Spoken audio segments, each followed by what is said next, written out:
Hey everybody, it's Bill Fulton with Dakari, the Dane County Arson Response Initiative. This is our 8th on-demand fire investigative training session. Today we have Jesse Lampf, who is an ATF Special Agent Certified Fire Investigator, and he is out of the New Jersey office. ATF CFIs go through a 2-year-long program, and part of that program, one of the requirements is that ATF CFIs conduct a research project. And today, Jesse's going to go through his presentation, which is entitled Myths and Legends in Fire Investigations. And it will also incorporate Jesse's CFI research project. So without any further ado, Jesse, go ahead and take it. Hi, everyone. Thanks very much, Bill. I appreciate it. My name is Jesse Lampf. I've been an ATF agent, as Bill said, for about 20 years or so. Most of that time working arson and explosives investigations. I worked in Philly first, and then I came over to Jersey about 8 or 9 years ago and have been in that CFI program since 2014. I am one of 2 CFIs in the state of New Jersey. So I primarily cover the South, but we help each other pretty frequently when there are fires around the state. I'm also on the National Response Team, which many of you know about. It's a responsive group from ATF, different personnel from different disciplines that respond to large-scale fire and explosion incidents around the country to investigate origin and cause, things of that nature. I want to thank you all very much, the Dane County Arson Response Initiative, for inviting me here today. I actually have also attended all these trainings during these unprecedented times we're having here. It's great to have an avenue to kind of maintain all our skill sets and learn some new things and network with others in the community. So I greatly appreciate it. So first I want to explain what this is not. This is not supposed to be any groundbreaking new information for most of you. I trust that many of you have a lot of experience within the fire investigation community. This is so it's not meant to maybe create all of this new data that you may not know about. I'm sure some of it may be new to you for sure, especially those who may just be starting out in fire investigations. One of the good things about ATF, I would say, is we conduct a lot of research overall, whether it's for case-related work or studies down at our fire research lab in Maryland and elsewhere. So that's one thing that we do well. However, I'd say one thing we do not do well, and there's a variety of reasons for that, is somehow getting this information out to everybody.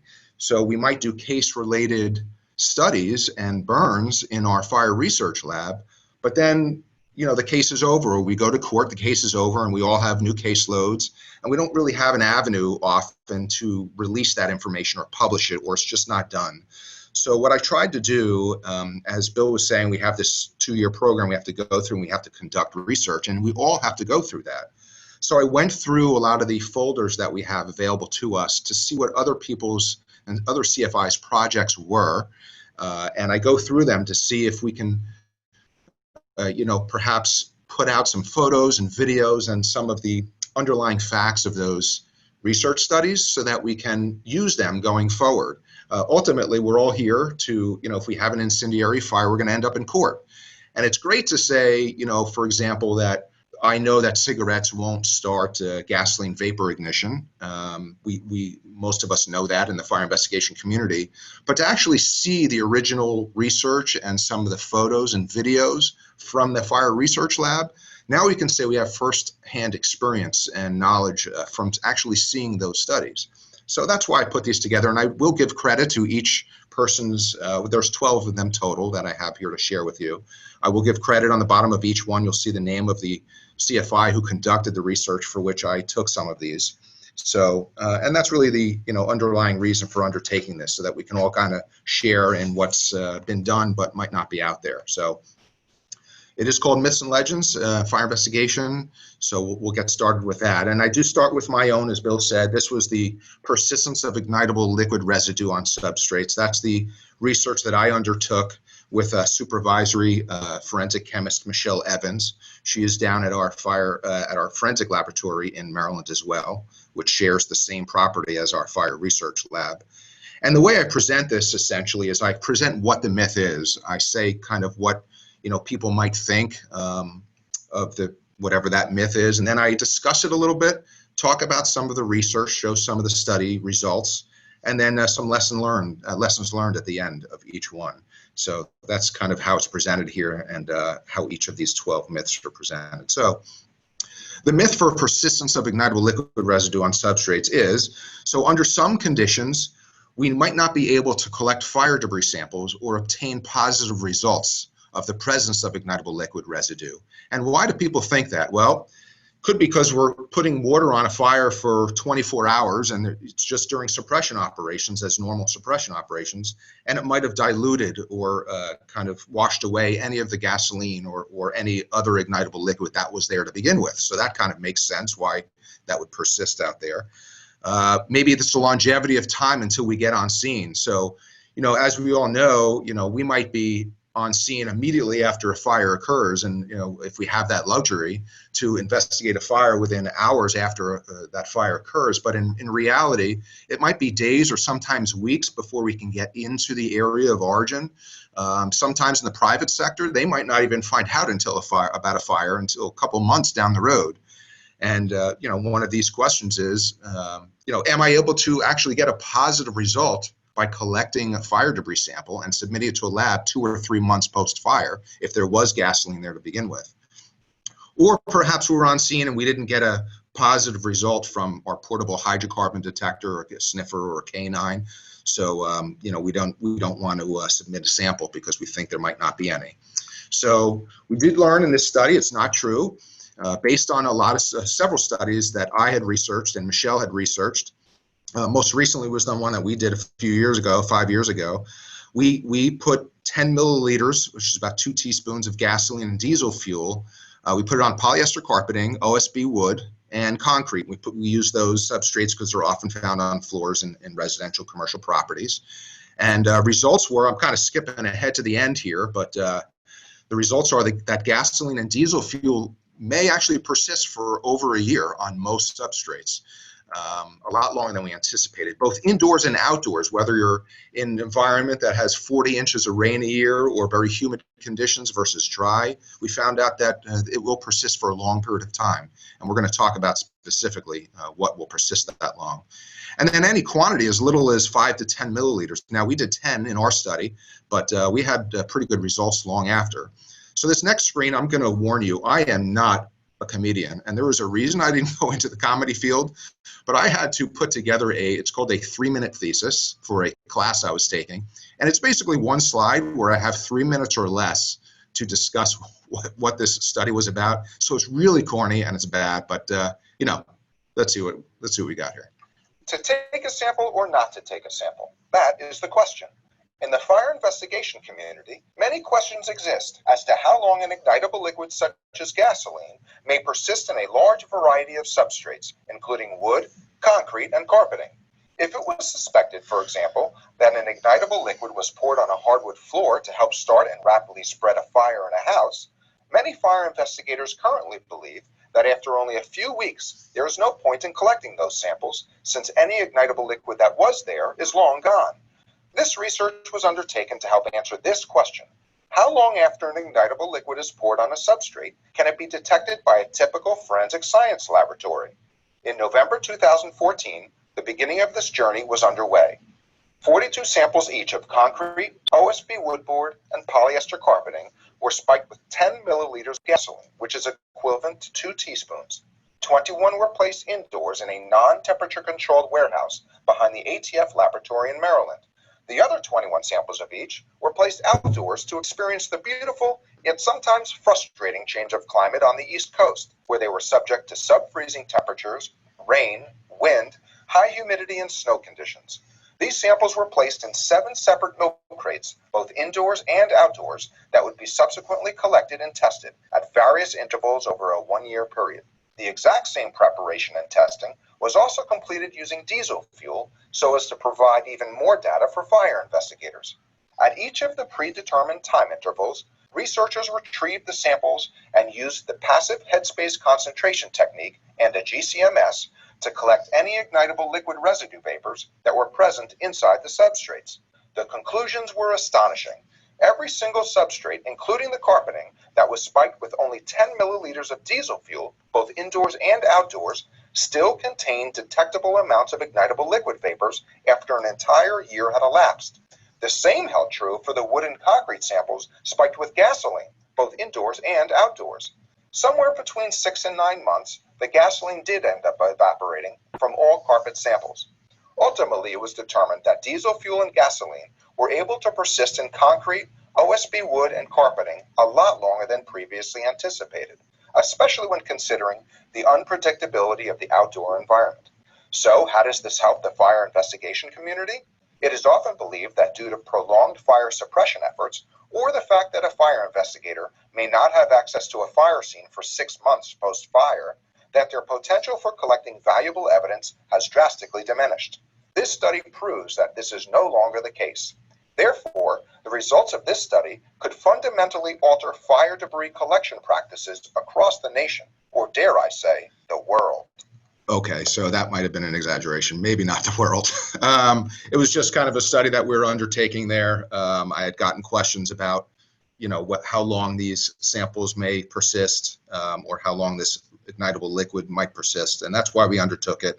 I ended up with Michelle publishing this in Fire and Arson Investigator in 2018, so if you've seen it before, that's probably where. So what do we learn from this?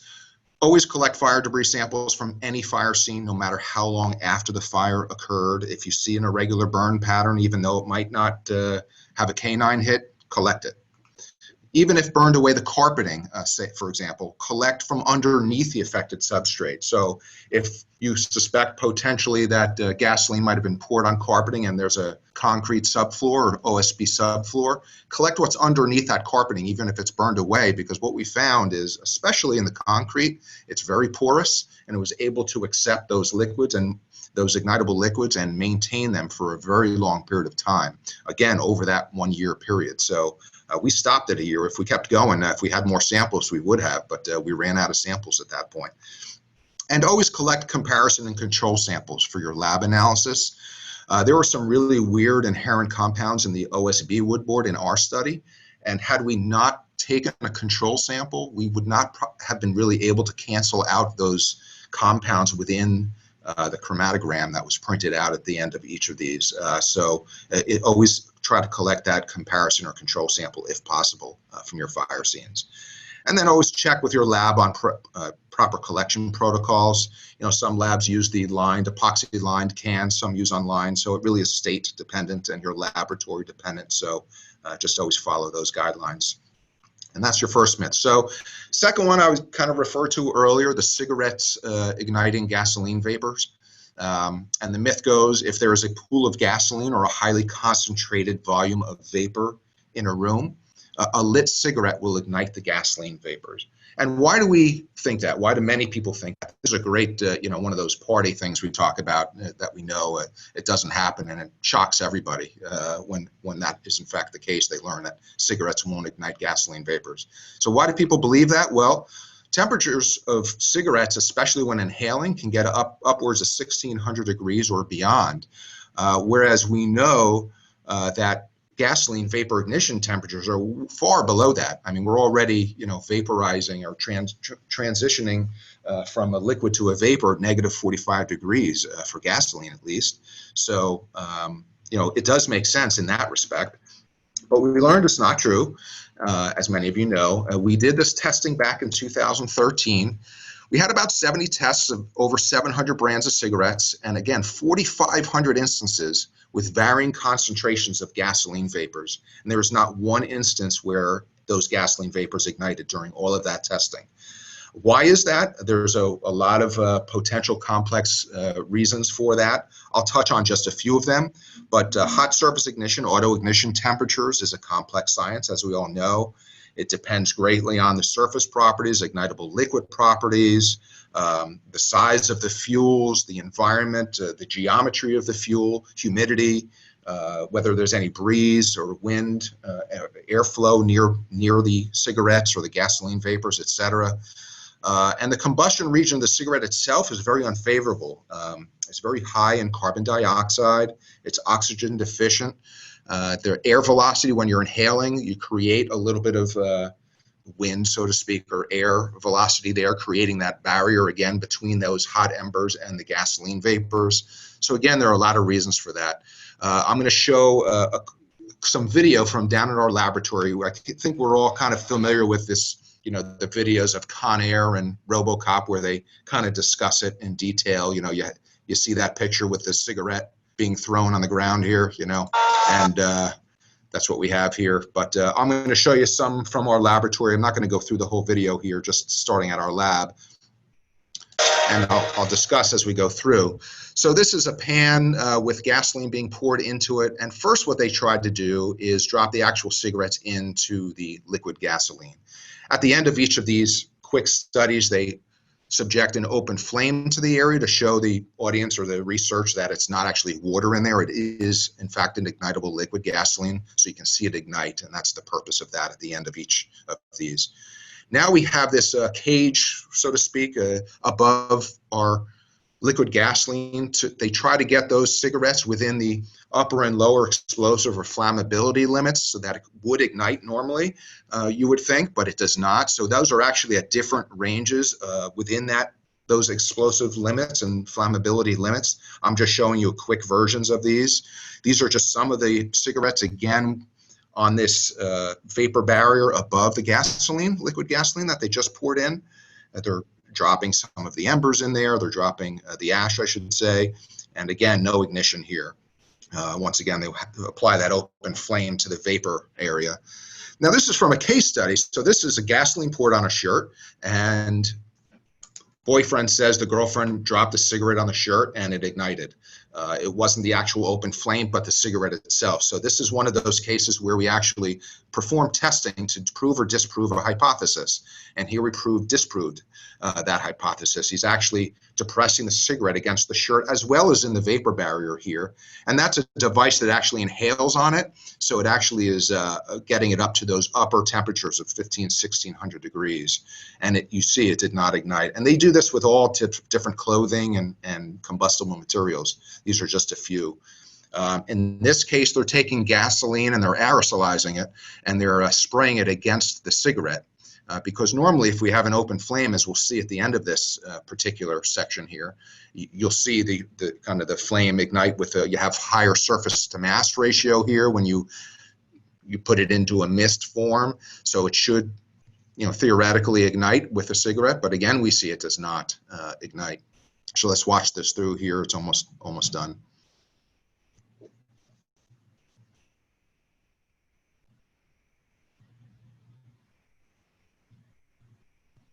And again, they want to do the open flame here to show you that that is, in fact, gasoline and not some other liquid that would not cause those cigarettes to. Hey, Jesse, I think it's important to mention, too, on the video just a couple of seconds ago, you saw the gasoline ignite, and that was with an open flame and not a cigarette, right? That is correct. These are all at the end of each of these sections. They have an open flame, which is really just to show in the research that this was in fact gasoline or an ignitable liquid and not just simply water. So that's what was being done there with the shirt at the end as well. The open flame will get that to ignite. So what do we learn from this? Is we learn that cigarettes are not a competent ignition source for gasoline vapors. More testing was done in 2019 by another candidate as well, with 220 exposures for lighter fluid, and the same result. They were not able to ignite the lighter fluid with cigarettes or the vapor. So does not mean that this cannot happen just in the testing to date. You and I all know that if any one of us attempted this in our garage, we would blow up 100%. So just means it hasn't happened to date. So nothing is impossible, but through all the testing that we have done, it has not yet happened. I've not exploded yet because I've not tried it, because I know that will happen. And it doesn't mean they're not competent ignition sources in other scenarios. Certainly cigarettes are competent ignition sources in a wide variety of other scenarios, and smoldering ignition scenarios, and mulch and garbage cans and all these other scenarios. And most importantly, when you see RoboCop or Con Air, we'll know the truth and have evidence to prove it, and it's a good party knowledge trick. So that's good. So latent prints will not survive post-fire. That's myth number 3 we're going to discuss here briefly. So if an arsonist left fingerprints on the scene of a crime and then set a fire to cover his or her tracks, no latent fingerprints would remain. And why do people believe that? Well, evidence is lost, right? We have mass loss in a fire. The plastics will melt in a fire. We'll lose a lot of the evidence. Or high temperatures. We're going to have high temperatures. It'll eliminate the prints, smear the prints, whatever the case may be. Or a high flow of water on the surfaces. So if we're not using a fog spray and we're using a stream, a high pressure hose stream, maybe that will eliminate some of the skin oils. So that makes sense too, why you'd think that latent prints may not survive post-fire. Well, turns out that's not true. There was some additional testing done by Matt Hartnett, as you can see here on the bottom. He's also in our class, Bill and I's class. In 2016, he did 15 test fires. There's varying degrees of fire damage that had occurred in those fire scenes, where they documented where the fingerprints were located pre-fire, and they photographed and took all that information down. And at the conclusion of all the testing, they determined that 6 out of the 15 test fires yielded positive results when the compartments were in pre-flashover conditions. So under 1,000 degrees or so is where they hit with their testing equipment. It was about 8.5 kilowatts per meter square, so they did not get or approach flashover in those conditions. And they have a positive results on a wide variety of substrates, metal can included, and those other substrates you see there. And there are different methods, extraction methods used for pulling those fingerprints: black, white, magnetic powder, fluorescent powder, etc. And they also used a variety of fog nozzle of hoses, fog nozzle included, ultra high pressure hoses, etc., to see if that would have made a difference on whether or not they could still find prints post fire. So what do we learn from that particular study by Matt?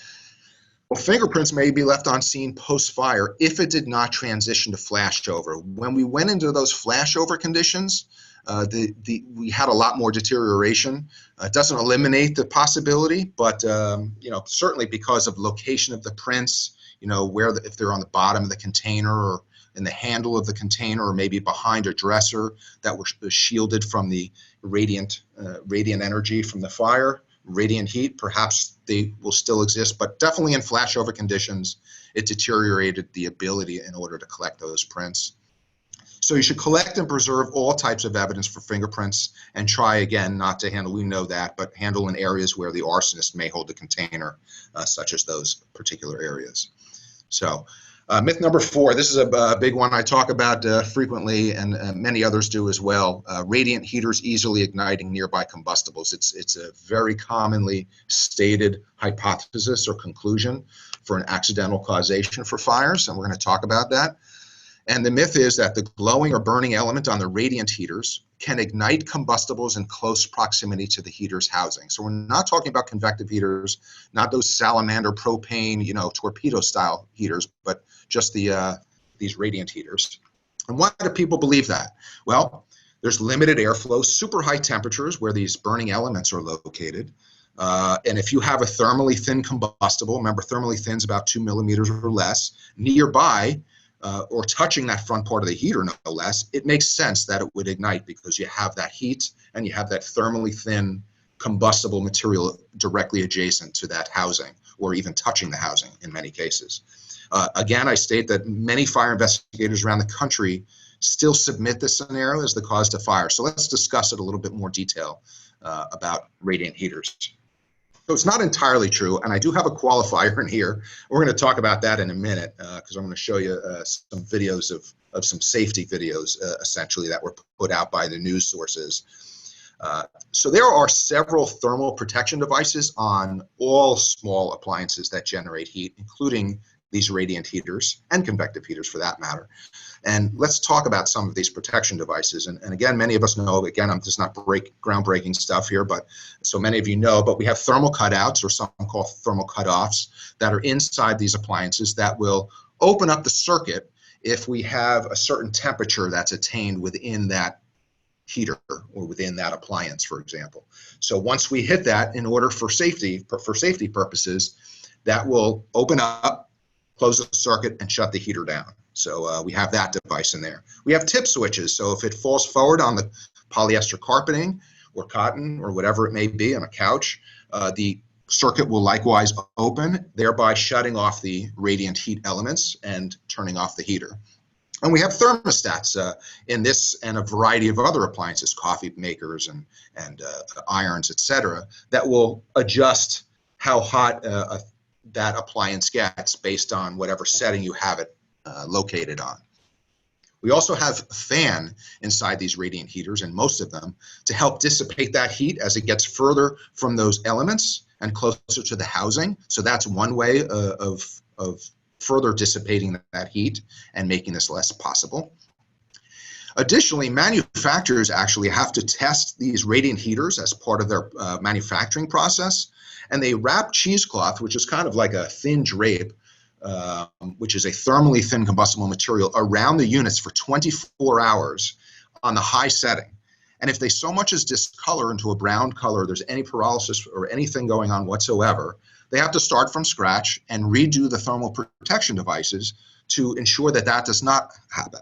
So again, we have multiple thermal protection devices and safety measures in place to ensure that these appliances do not catch adjacent combustibles on fire for that purpose. Now, that doesn't exclude the possibility of these things starting fires, and we're going to talk about that, of course, but it can ignite fires if somebody puts something inside of these heaters, of course, or there's multiple failures, for example, of thermal protection devices.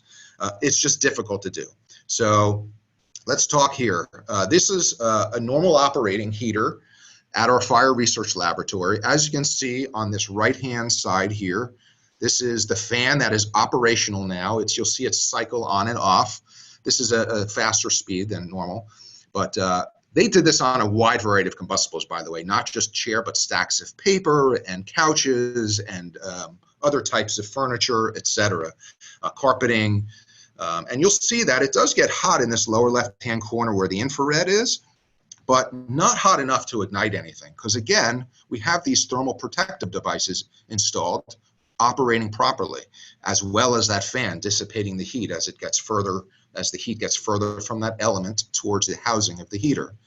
Once again, so here we go, it's about 3 minutes in, they end up turning it off, and that's the end of that particular study. Now, the next slide I'm going to show is where they bypass some of the thermal protection devices, including the fan. So now this is that fan, the same positioning for the most part, and the exact same positioning actually. And here we see over here, I'm not going to cover the exact area, but thermal protection devices, the fan is off. You can see it's getting hot. You see the pyrolysis already going, off-gassing, the solid changing right into a vapor. We're only about 50 seconds in. It's glowing red hot. And I think right about here, so yep, right about here now, we can see that initiation of that flaming fire occur right about 1:05 or so, and it gets underway. So again, thermal protection devices bypassed in this case. And being in the fire research lab, they're going to wait until the thing's on fire because everyone loves fire down there. So I want to see how long it could go. But yeah, they do put it out here in a couple seconds. But as you can see, it's still kind of pyrolyzing all there, that area now. All right. So what is this? So this is a report by Rossen. I think many of you have probably seen him. He does these reports about safety and you know, just investigative media, essentially. And we're going to see here a video by Jamie Novak, who many of you know, who was in the public sector and the private sector.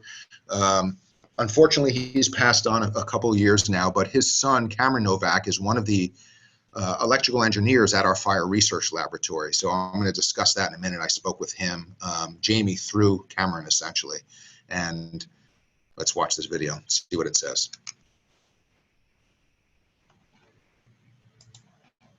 Hey guys, good morning. Space heaters are popular for good reason. They're small, they're cost efficient, and they can keep your family warm. But turns out so many of us are using them wrong, and in an instant, tragedy can strike. This morning, before you turn yours on, we have to show you some video, how fast things can go wrong, and what you can do right now to protect yourself. It happens in an instant. Oh my God, I think the house is on fire. Deadly flames, raging infernos, all these homes on fire. I got out the flames for a boat tree. Already this season several tragic incidents. In Texas during Thanksgiving weekend, 4 family members killed in this fire. And just days ago, this lone puppy survived a fire in Oklahoma City, but 5 other puppies did not survive. In all these cases, space heaters are to blame. In fact, according to the National Fire Protection Association, space heaters are a leading cause of house fires. So how do we stay warm and safe? Jamie Novak, a retired fire investigator, shows us life-saving tips. One, people need to realize that these are small, but they draw a lot of electricity. So one, you plug it directly into the wall. And that's a big tip. Plug the heater directly into the wall. He says some people use cheap extension cords to move the heater closer, but many extension cords can't handle that amount of electricity. Just watch when he does it. There you have all those connections. Start a fire. What's the next step? The next tip is we keep this 3 feet from anything combustible that will burn. The couch, the end table, anything that will burn. Best to do it in the center of the room. And you were telling me, as ridiculous as it sounds, people sometimes let blankets fall right on top of the heater like this. That's correct. And this heater's hot enough that it can catch it on fire. And then next thing, the room's on fire and then the house is on the ground. To show us, Jamie sets up a real-life demonstration inside this real house, which is already being prepared for demolition. We have a team of firefighters standing by. All right, heater on, blanket on. And we'll see what happens. Remember, this happens in homes all the time, in just several minutes. There we go, we have ignition. And you see how fast these fires can spread, because the blanket's on fire, but look at this. A piece of the blanket fell off, and now it's burning the rug, too. Flames race up the blanket. And just like that, boom, look at that. It spread to the couch. It's already hard to breathe in here. It is kicking off some serious black smoke. Now that it's got the polyurethane couch on fire, you won't be able to stay in here another 2 minutes. Suddenly, an inferno in our living room. Just like that, it like flashed over. Let's get out of here. You can't even breathe in here anymore. Oh, everyone out. Oh. That happened, Jamie, so fast. I mean, you can't breathe in there. People don't realize how fast the fire takes off and how nasty it gets. I was able to breathe, then I wasn't. Yep. Wow, that was the worst flashover I've ever seen. They're lucky to be alive. They're lucky to be alive. I don't know how they made it. So I guess that's a flashover condition. So I've learned something new today. So contradictory or not. So somebody sent me this video after I just presented this. And I was like, I saw it. I'm like, say what now? What happened here? What's going on? So I reached out to Jamie through Cameron and spoke a little bit about that study and about that reporting. So what we have to keep in mind that is a public service announcement. So some of the details in that are excellent, and they are very good fire safety measures. Most importantly, plug things into the wall directly and not into an extension cord. We know some of the fallbacks of doing that, the drawbacks of doing that, the consequences of doing that by perhaps overloading a cheap extension cord that might be rated for 10 amps and we're putting 20 amps in there. Maybe it's going under carpeting and being pinched by a chair. So certainly we can have an overload or a short circuit event that is a repeated short circuit event where the breaker may not trip because we're not getting that 20 amp, or even if we are, it could be a failure in the circuit breaker. So there's certainly good tips. Keeping the heater in the center of the room. Okay, so I know these thermal protection devices in these. I'm not going to put it against my couch either. So I'll put it in the center of the room. So that's a good, there's some good things that are discussed in here. But let's first just talk about this. So typically, this is not a general, a statement overall for all heaters. We're going to get about 10 kilowatts per meter squared at the grill. That's about the highest heat flux we'll get for these types of heaters in the home that we're going to be talking about here. Typically 10 to 15 kilowatts per meter squared for combustible materials. For some of the lighter weight ones is what we're going to see for ignition. Rossen said it took several minutes to ignition. It was actually 15 to 20 minutes and many, many attempts. He did not want to include that, again, because it's a public service announcement. We don't want to show how many times it failed to ignite. We want to show it's a safety tip for Christmas time, I think is when this came out. So this is, things that were not typically included. So it did take a long time. And why did it take a long time? Well, it took several attempts. They had to put the proper fuel, this lightweight cloth, washcloth towel, in the proper orientation for it to ignite. So what does that mean? When they covered the grill too much, from what we understand, speaking to them, when they covered the grill too much, it would trigger the thermal protection devices and the unit would turn off as designed, as the safety protocols are in there to design. When they weren't covering the grill that much at all, then the heat would be dissipating too much and it wouldn't get hot enough. The towel wouldn't get hot enough to ignite. So they had to continue to reapply this towel in multiple positions. If you watch that video over and over again, you'll see that when they first showed you the towel on it, it was in a completely different location than when they showed you when it was when it took off with the fire. So you'll see that that was done multiple times. Pyrolysis did occur for several minutes, so it would likely have warned occupants. Hopefully, if you have a heater on in the house somewhere, there's an occupant that turned it on recently, in theory. So it would have warned people, so you would have less chance of a fatality due to the pyrolysis and the smell. So ultimately, Jamie said that they did not, through Cameron, stated that they did not actually bypass any of the thermal protection devices on this particular heater. And they were able eventually to get it to ignite, which is why I have that qualifier in there. So it did work. But you can see how difficult it actually was to ignite. It took many attempts on this particular occasion during that public service announcement. And as you saw from the previous slides with the number of thermal protection devices there, it is not easy to do. So it probably shouldn't be stated as frequently as it is in our NFIRS and all those other reports we write. So what do we learn from this? Don't assume necessarily that combustibles ignited near a heater or a radiant heater in the area of origin, that it was simply combustibles too close to a heater. Let's consider other options for the fire ignition, such as, how about combustibles got inside the housing of the heater? Maybe there were kids nearby, find out if there were kids that were playing around, that could have caused that for some reason. Maybe there were some type of failure, thermal protection device failure. Check the Consumer Product Safety Commission for any recalls for that particular heater, if you know the model. Certainly if these are models that are older, much older, now we're talking like 80s older, maybe even early 90s, but I think it's really the 80s when they changed a lot of these protocols. Then they could have also not had some of these protection devices. But I think most of the vast majority we're going to be facing today will have all of these protection devices in them at this point. Check for a potential electrical failure inside the unit itself, which we may not all be comfortable doing, so we might wait for private sector or whoever to x-ray the unit, etc.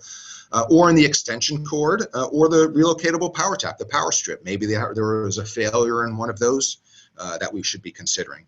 Or, most importantly, perhaps an arson fire starting in that location to make it look like an accident. So perhaps collecting some of that financial data from the homeowner is that extra step we might need to take on some of these heaters that we're suspecting as being our primary hypothesis for starting an accidental fire. And ultimately, again, we might need to take those x-rays to see if maybe the thermal protection devices were tampered with, which we might not have on scene. A lot of our fire investigators might use the bomb squads, have those portable x-ray machines. Private sector will as well, so get them involved as well if you can. All right, myth 5. Sparks from rifles start wildland fires. This was actually from Trevor Maynard. He used to be at our laboratory. He was the engineering section chief for a while, but he actually started off as a mechanical engineer with the U.S. Forest Service, and this was his study. So that's where this is coming from. And the myth goes that based on high temperatures of sparks from high-powered rifles against rocks, fires can be started in the wildlands and wooded areas. Why? Well, dry areas of forest have lots of lightweight combustible materials, surface fuels, right, that we can ignite. These surface fuels are susceptible to ignition by short-duration, high-temperature ignition sources like sparks from a bullet or the rounds themselves. So that's what he undertook in the study, and we have some pictures and videos as well on this one.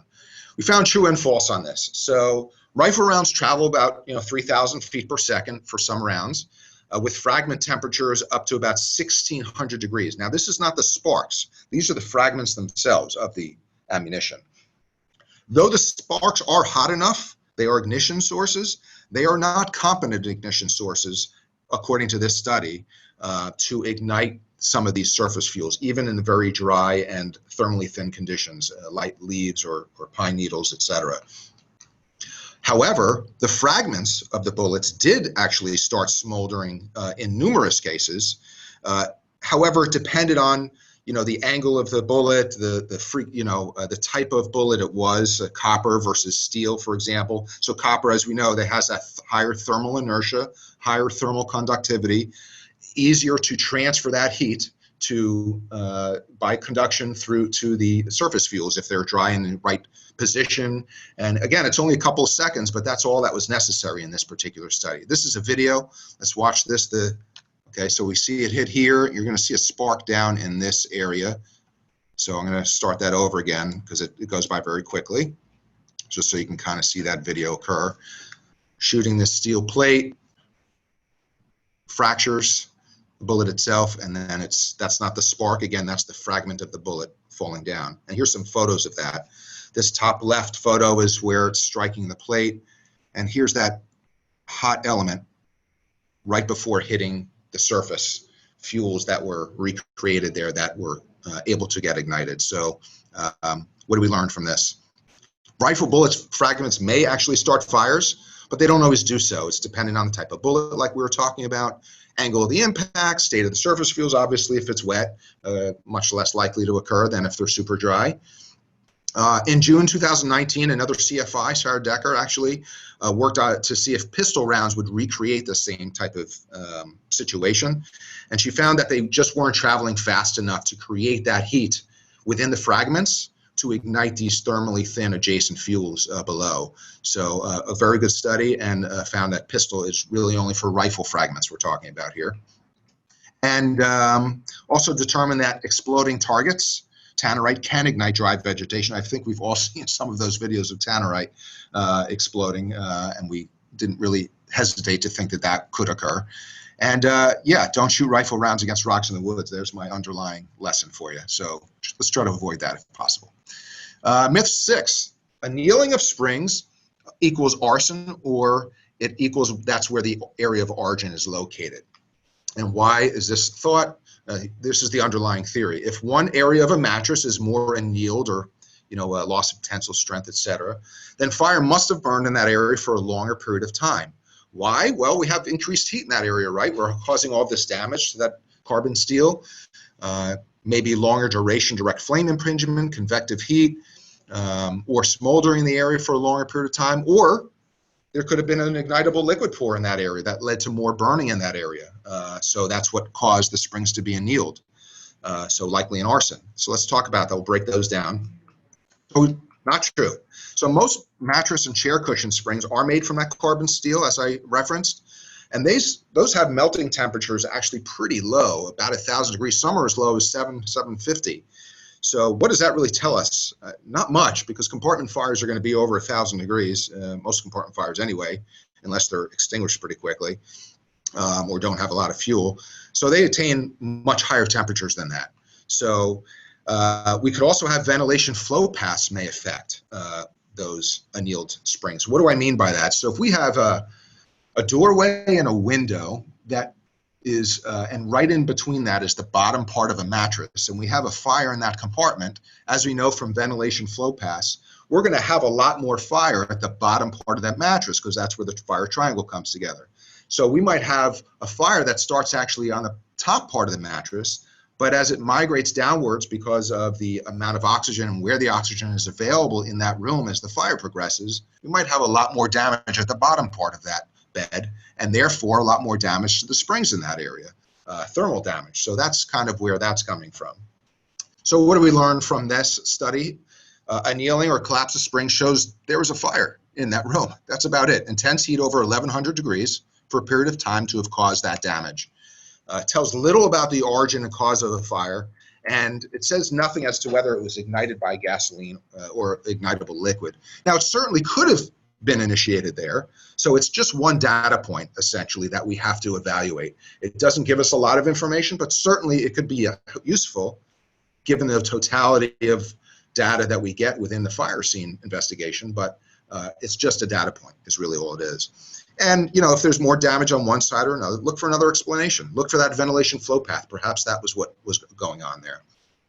Myth 7, cutting roof vents or trenches in roofs during fire suppression improves conditions. This is both a firefighter and a fire investigator myth, really. that we're going to talk about. When firefighters need to suppress a fire or perform rescue operation, the myth goes, cutting a hole or a trench in the roof helps to assist interior conditions. Why? Well, it makes sense to, especially the laypersons. When I talk to people, it says, yeah, well, you're going to get rid of that hot gas layer. All the smoke's going to go away. You're going to be able to ventilate all that out of the roof. You're going to be able to perform search operations a lot better because now you've eliminated a lot of that hot gas layer and the heat and the smoke. You'll increase that visibility throughout the structure. We definitely know through our knowledge in fire investigation and the fire triangle and the fire tetrahedron, that's not true. Anytime we introduce oxygen into a room from any location, high, low, side, doesn't matter, fire will substantially increase, especially in areas where flames have disappeared due to oxygen deprivation. It may provide a brief improvement of conditions. I'm sorry for reading here, but we're going to talk about it in a minute, but drastically decreases the opportunities for suppression and rescue. And we're going to show a great example of that on the next slide. I think it's the next slide with Adam St. John, and I'll explain that in a second. However, once fire is extinguished, or I'll say to qualify that, simultaneous to suppression operations, it is a great option to cut that hole in the roof or that trench, because then you are going to be able to do exactly what we were just talking about, eliminating that heat, eliminating that smoke, increasing visibility, etc. As long as we have a means to absorb the energy from the fire, in other words, putting a hose line in there. So this is Adam St. John. He was a fire protection engineer at our fire research laboratory. This is a passion of his. He's a fantastic instructor. He's taught all of us in the CFI program at one point or another who are, 7 or 8 years on now, I guess, or less. He's now an agent out of the Baltimore Field Division. I assume that someday he's going to go into this. Right now he's having fun doing other stuff. But he talks about this horizontal model that he created with a basically see-through roof, so we can see what's going on the inside of the structure. So let's watch Adam, and we'll talk about his study. Now we're looking at fire spread through a horizontal scenario. This is a firebox with fireplace glass on the top, and we're going to influence fire spread with only changing ventilation throughout a single story.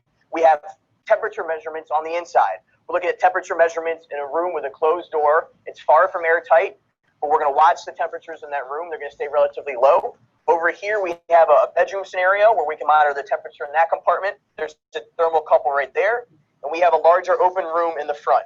You can see we have plenty of fuel, just like we would have in a real structure. These fires are ventilation limited, just like in real life, and we're using an alcohol-based fuel so we can monitor where the flames are with minimal smoke. We're going to influence fire spread throughout this structure. If we look at this fire right now from the outside, we assume the whole room is on fire. The whole compartment is on fire. Why? We see flames coming out a good 12 inches. The whole opening is encompassed with flames. You look in from the outside, you assume that compartment's fully involved. Why do we assume that? Mostly because we can't see on the inside, right? We have a roof, we have walls we can't see in.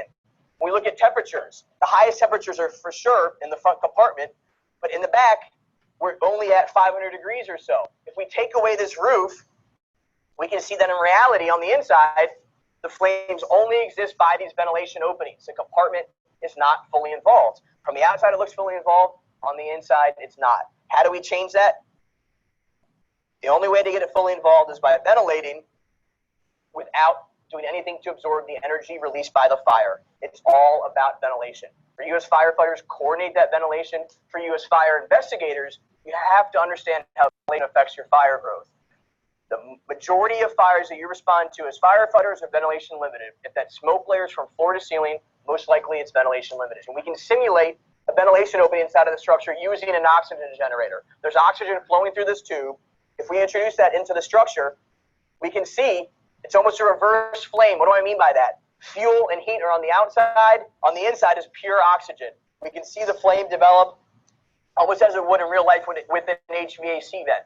What do we mean by that? If you have an HVAC vent pumping air into a ventilation-limited compartment, it can generate its own patterns. It can increase that fire growth. That's exactly what we're seeing here.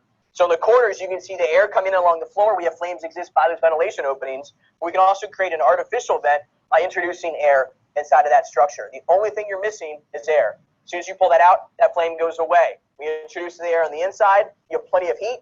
You have plenty of fuel. We're giving it that missing ingredient, that air. For you fire investigators, you can expect to find patterns in many cases around HVAC vents that are operating at the time of the fire. You're adding air into a ventilation limited compartment. You can see that here. The lesson here is there's plenty of fuel throughout this whole compartment. There's plenty of heat, obviously. What we're missing is that oxygen. And if we introduce just pure oxygen, you can see we can move that flame anywhere we want in that compartment. So one of the things I want to illustrate now is fire spread from one compartment to the other, strictly because of ventilation. We have fire in this front room. We're going to open a window in the back room. This could happen by itself because of heat. This could happen from the fire department venting a window. We need to understand the effects of ventilation. If we open this door, we're going to start entraining air. It doesn't happen instantly, but we're going to watch the fuel vapors ignite like it did there, and the flames migrated from the front to the back. Now we have a fully involved compartment. For victims, for firefighters, completely untenable, right? The way we control this fire size is you shut the door between the room that's on fire and the compartment that you're searching. Limit the amount of ventilation until you're in a position to flow water. If we crack the door a little bit, we'll have smaller fire growth. On the outside, again, you see the flames are leaving the compartment in order to find that air. There's no air on the inside. From the outside here, we think the whole room is on fire. In reality, from looking up above, we realize the only way to get this whole room on fire is to ventilate this structure. If you're a crew doing the search on the inside, it's still going to be really hot, but one thing you cannot do is ventilate without having a means of absorbing the energy of controlling that fire, aka a hose line, right? So if we crack the roof, we allow a lot of hot air out, a lot of fresh air comes in. So the temperatures increase throughout the entire structure once we provide added ventilation, unless you're in a position to flow water. The more air that's allowed to come in, the hotter it gets throughout the entire compartment. Fire investigators, if you create a hole that's remote from the area of origin, you can certainly influence fire spread. They want to travel from low pressure to high pressure. If the opening's on this side, you can see the flow path is certainly from the room it's on fire throughout the building. You want to coordinate the location of these ventilation openings as close as you can to the seat of the fire. Again, just by putting the roof back, we can see the temperatures begin to decrease. So the lessons learned from this horizontal firebox are really similar to the larger firebox, but instead of talking about fire growth from one story to another, we're talking about fire spread through a single story compartment, and it all comes down to ventilation. Our fuels release that energy so fast that the flames have to leave the compartment in order to burn. There's no air on the inside, there's plenty of air on the outside. We're releasing so much energy from synthetic fuels, the flames leave the compartment. On the outside, it appears that the whole room is fully involved. When you take away that roof and you peek at the inside, you see in reality, it's all ventilation driven, and in many cases, the flames leave the compartment in order to burn. Okay, so that's that. That is a great demonstration of taking that roof off and showing how just adding oxygen into any compartment from any location will drastically deteriorate the conditions that we have. So what do we learn from that? As a firefighter, we're not going to provide more ventilation to a fire from any location. I think we've seen some of those videos where they mechanically break some of those windows and see how this situation turns bad very quickly, including the roof, as conditions will deteriorate. A firefighter should maybe cut a trench in the roof, a 4x4, whatever, simultaneous to or after suppression operations, so that we can get some of those hot gases and smoke out of the structure and improve those conditions potentially. And if cutting that hole in the roof, cut over the area of origin to avoid a ventilation flow path should a rekindle occur. So, or if you didn't put the fire out completely, more likely. So try to keep it over that area of origin or where the worst fire is. So Adam actually has 3-part YouTube videos on this topic. Some of you may have seen this. It's actually excellent instruction for fire departments, for fire investigators, for task forces, etc. He goes into a vertical firebox where he talks about line of duty deaths in Baltimore County in Maryland, where he shows this kind of same principles, but in a vertical orientation. He shows this firebox and just has several PowerPoint presentations. So look that up on YouTube. It's really good training. Okay, high carboxyhemoglobin level conclusions made post-mortem. I did this one because this topic also came up from a New Jersey case where somebody was saying that we got the results back from, and I had read this before the study, they had gotten the results back from a case from a victim where they had high carboxyhemoglobin, in their blood, which we're going to discuss how it gets in there, et cetera, but briefly. And so they probably died in that smoldering phase of the fire. So I put this in there really for that, but then other people found it helpful as well, so I kept it. So if we have, the myth goes, if we have high carboxyhemoglobin levels in the body post-mortem, victim likely died in the smoldering phase of the fire. And why do we think that? Well, the smoldering combustion does in fact release a lot higher concentration per unit mass of carbon monoxide than flaming combustion does. That's true. And if high carboxyhemoglobin level in your body post-mortem, this is the other conclusion that is made often, the victim likely died farther from the area of origin. Why is that concluded sometimes or thought to be the case? Well, if they died in the area of origin, they'd likely have thermal burns on the skin and the trachea and would not have had enough time to inhale enough of the carbon monoxide in order to raise their blood to that fatal level of carboxyhemoglobin. So that's why those are thought to be the case. But this is the facts about carboxyhemoglobin.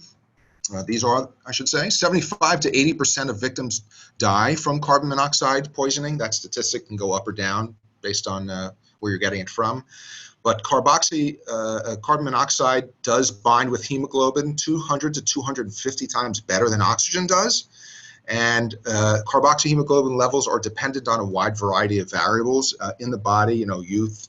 If you're a child, you might be breathing heavier. You might have higher levels. If you're a smoker, I've seen some studies on that you might have a baseline already, very low baseline in your blood. Levels of 40 to 50% are generally considered fatal when you have that in your bloodstream, and 30 to 40% are typically considered enough level to incapacitate a victim. And the yield, the amount of carbon monoxide released per unit mass, as I was saying before, is 30 times greater in a smoldering fire.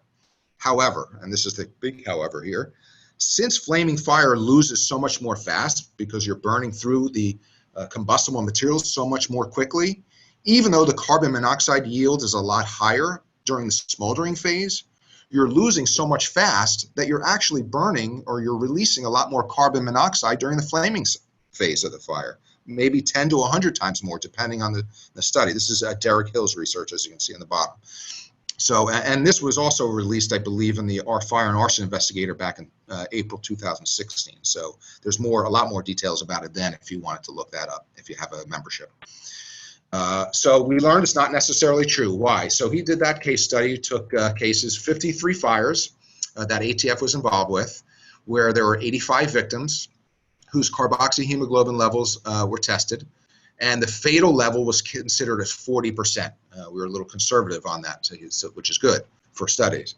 So 28 were determined to be in the area of origin, and 57 victims were determined to be outside the area of origin.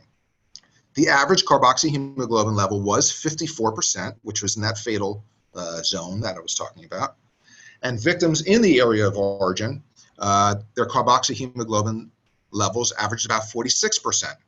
So as you can see, outside the area of origin, let's look at these averages here. So victims outside the area of origin averaged about a 58% carboxyhemoglobin level. So the underlying principle might be true overall, that if you're outside the area of origin and you die, you might have higher carboxyhemoglobin levels. But certainly those victims inside the area of origin also had, according to the study, fatal levels as well. So again, we're going to say it's just one more data point that we can use. In 53 cases, 10 cases had victims in the area of origin with fatal levels of carboxyhemoglobin. So now we know that that particular statistic doesn't necessarily mean as much as we might have thought it means. So lessons learned, carboxyhemoglobin levels persist long after death. So always want to obtain those from the autopsy results. Again, that overall premise may still be true for many cases, that they died either in the smoldering phase of the fire or further from the area of origin. But certainly based on this study, we have the opposite results as well, showing that that's not the case.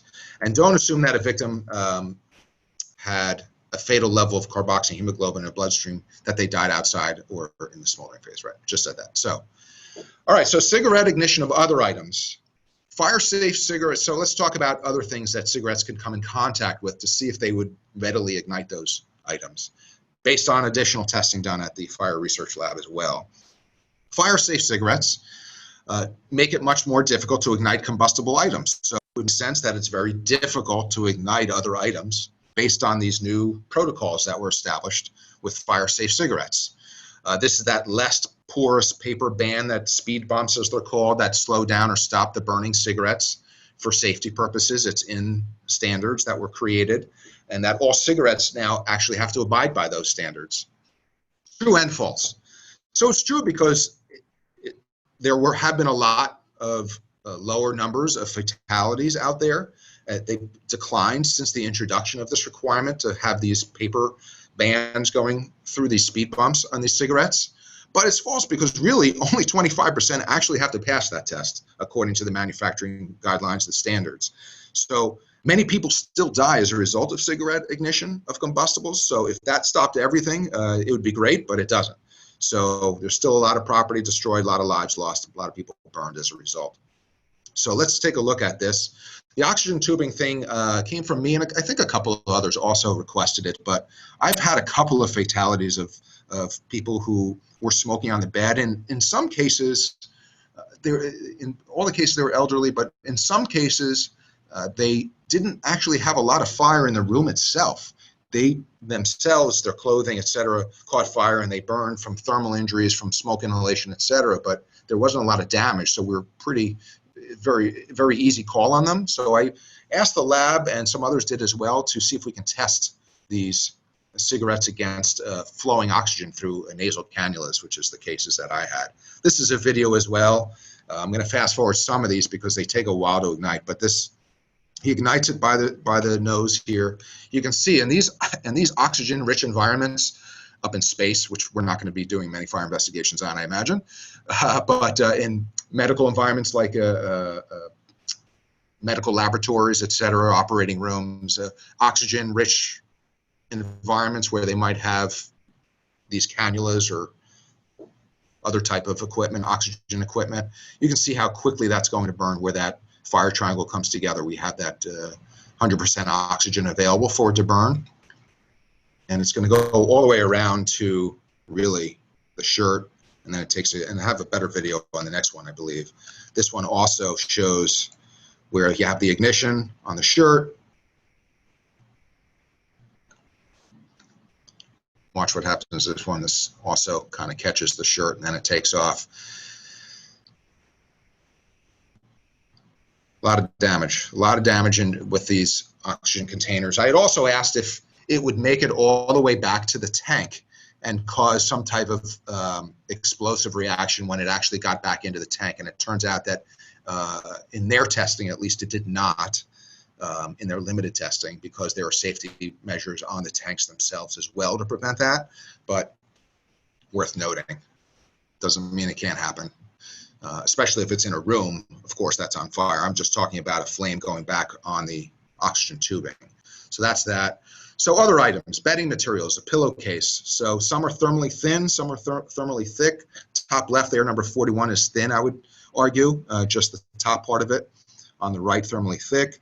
But you can see there's some damage here going through, some thermal damage here on the top right. Yet we had some that were put out there, like on the bottom, that were ignited, no damage whatsoever, or very little damage. So it's really dependent on the environment, the humidity, crumpled up, how much airflow, etc. Washcloth, similar results. Some had no reaction, and then you can see on the right side here a lot more reaction to those, I'd say. Those took off pretty well. Again, these were not, some had airflow going over them, some didn't. So there were, a variety of tests that were done in order to try to create different types of conditions and environments here. This is cardboard. You'd think that might take off. I did too, but it is thermally thick if you think about it. It's over 2 millimeters. It's sitting there. It's in the open. It's not really crumpled up or anything where it would perhaps, spark some type of smoldering ignition or anything like that. So you saw it does cause some browning, some paralysis does occur, but a little bit of mass loss as well, but it did not actually ignite. As we know, hot surface ignition, a lot more difficult than open flame ignition to those same items. Carpeting as well, no fans being used. Kind of created a similar to the cardboard, some localized burning, localized differential burning there. Printer paper, crumpled, very thin. Took off, you see about half of them, I guess, on the right side. Half, a little bit, maybe more than half burned, maybe actually a little less than half, whatever. And some had no effect. Again, think of a garbage can, the crumpled paper in a garbage can. Sometimes you get it to work, sometimes you don't. It just depends on your conditions, how far through the cigarette you are as well. I mean, you're right at the bottom, at the butt of the cigarette. You don't have a lot of time for it to ignite. Jeans, this one actually was able to get working, but it took many attempts, from what I understand. And it took a crumpled jeans as well. It had to be in a certain nook and cranny of those jeans in order to work, if I have that right. And that's some of the results there, bottom right, pretty much a significant fire in that compartment. And more and more and more. And why do I put this in here? Primarily to say, look at all these different tests that were done in our fire research lab. Magazines, newspapers, paper towels, construction paper. How many times have you come upon a scene? And this is one of the ignition scenarios that you're considering with other fire investigators. Well, I wonder if anybody has done any testing on it. Likely, we have. And it's just not out there.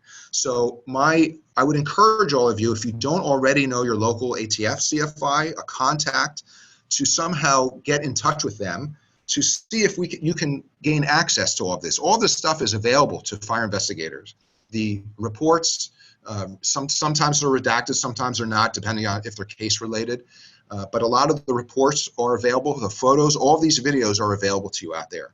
So if you have a scenario, please consider calling us, and we can try to get those to you to help either include or exclude a certain hypothesis you have.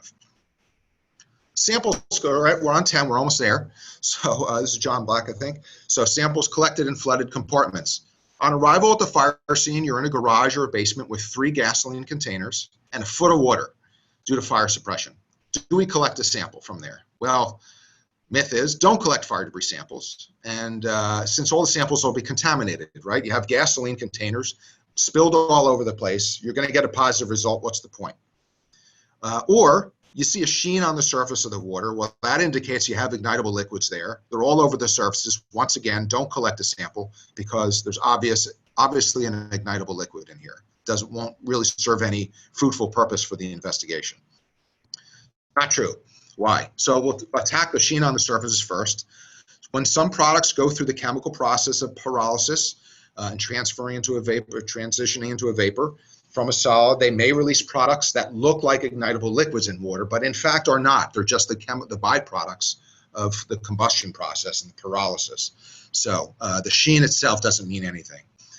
Many samples are of various substrates tested negative after fuel oil and gasoline were poured in a flooded compartment. Now, how is that possible? Well, a lot of the ignitable liquids floated to the surface. So we know the difference in density of gasoline will float on water. So a lot of the samples that were taken from underneath did not have ignitable liquids present because the gasoline floated to the surface. It's suspected. That's one of the theories.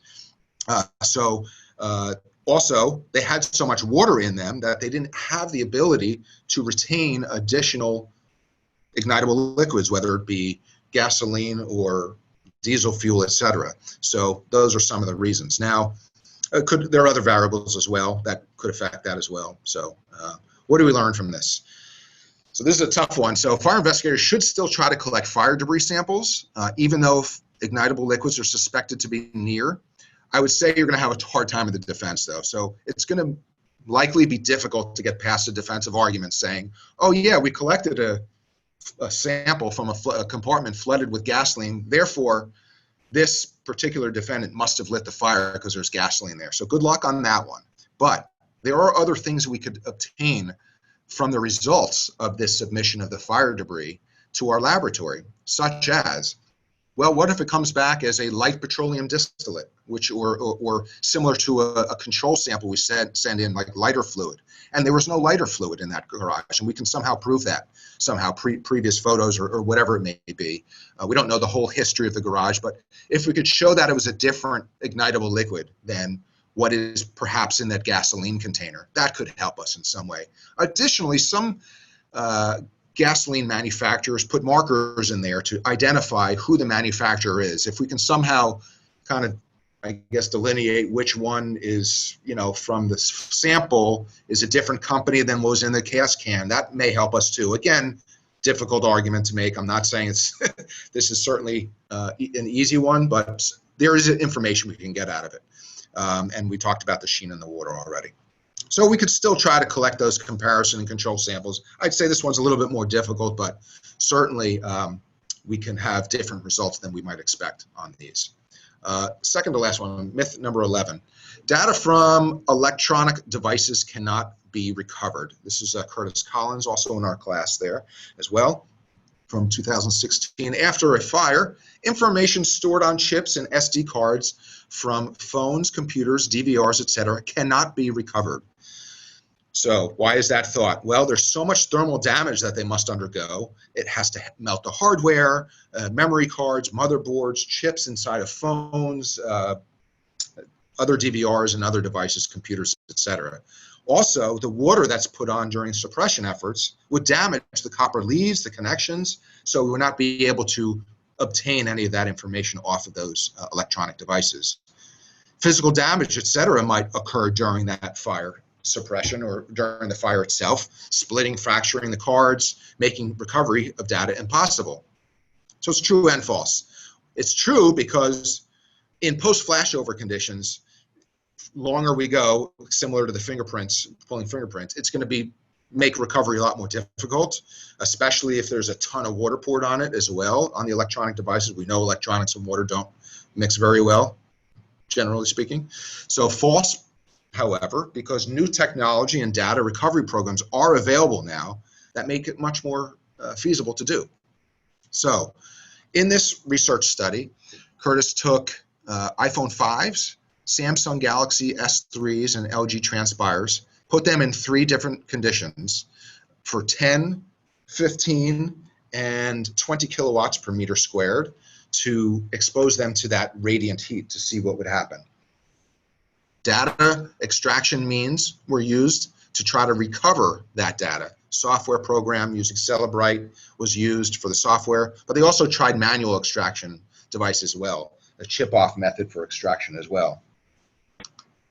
So this is the test. This is the first test. 10 kilowatts per meter squared was exposed to these devices.